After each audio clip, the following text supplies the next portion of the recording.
Hello बच्चों, क्या आप भी कंफ्यूज हो जाते हो जब आपके पास एक कोई कॉम्प्लेक्स मॉलिक्यूल इस तरह का आ जाता है कि how to name it.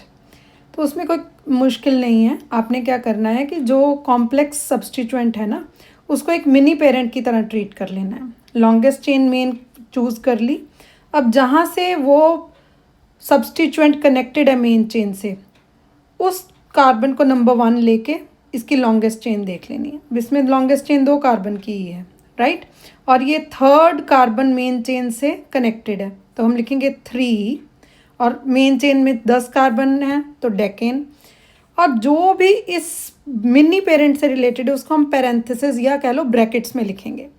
First carbon के साथ क्या लगा हुआ है? मिथाइल। हम लिखेंगे 1 मिथाइल। और कितनी लंबी चेन है? 2 कार्बन लंबी चेन है, इथाइल। 1 methyl ethyl decane. और कहाँ से ये मेन पे कनेक्टेड है? 3rd कार्बन पे उसके। ठीक है। Choose the longest chain, see the locant to which the complex is attached, treat the complex as the mini parent.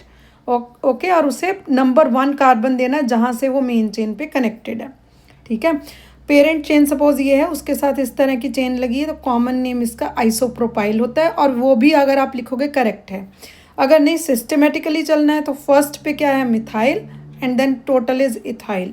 इसी तरह से पेरेंट के साथ इस तरह का लगा है, secondary butyl, common name allowed है।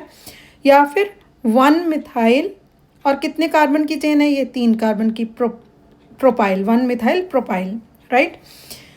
इसी तरह से इस तरह का हो तो आइसोब्यूटाइल, कॉमन नेम अलाउड है, राइट।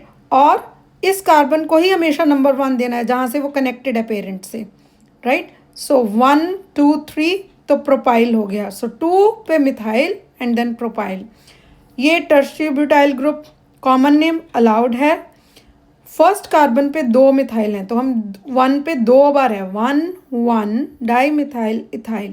तो इस तरह से आप किसी भी उसको नेम कर सकते हैं। You can try this one. इसको आप ट्राई करें अपने आप आंसर बिना देखे। I hope this clears the things. Thank you.